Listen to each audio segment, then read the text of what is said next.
Hello and welcome to Behind the Music for Daily Hope. I'm Kristin, Holton, Prouty, and this week our sermon is entitled, It's Still Not About You. Now, if you've been around Victory for a while, you might remember we did this long Bible study series based on a book, What on Earth Am I Here For?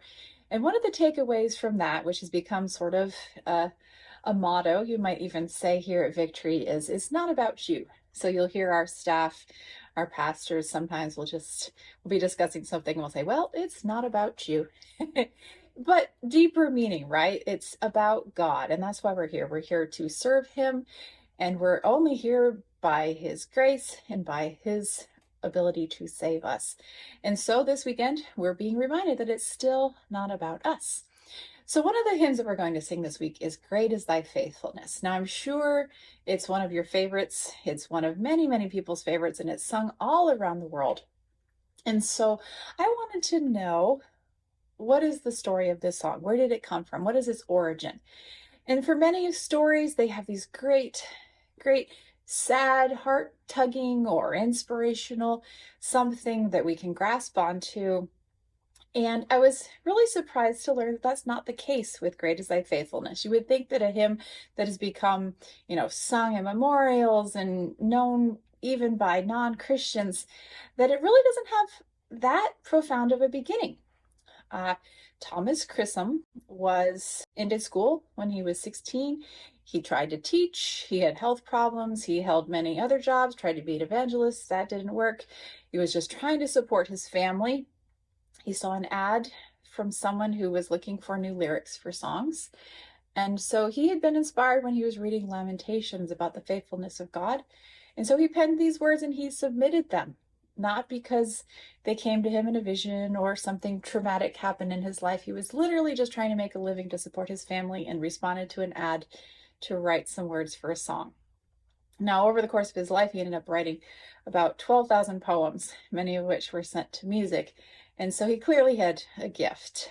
But this was one of the ones that was selected by the editor in Chicago, who also was just trying to make a living. He had been a pastor, he lost his hearing, and so he'd become an editor because he could no longer preach and teach and be with his family. So he liked these words, set them to some music, called it the Faithfulness Song, published it in a hymnal in 1923. And from there, it started to be sung. But it wasn't until the president of Moody Bible Institute during the Depression found it and said, wow, we need this to be a song that we can all sing. And so it started to be sung by the students, and it became very well loved. And then it started to be used for more things. And it was sung by George Beverly Shea. And so it just started to make its way around the world.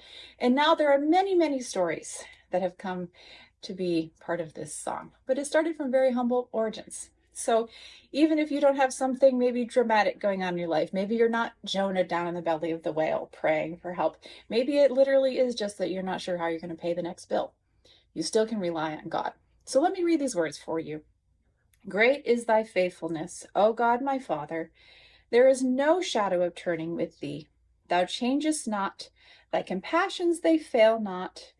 As thou hast been, thou forever wilt be. Great is thy faithfulness. Great is thy faithfulness, Lord, unto me. So it's not about us. If we keep the focus where it belongs, keep the focus on God, and trust that he will take care of us. Now, normally I would play something for you at this point, but as I was doing research on this song, I came across some very old recordings. And so I listened to them and I enjoyed them.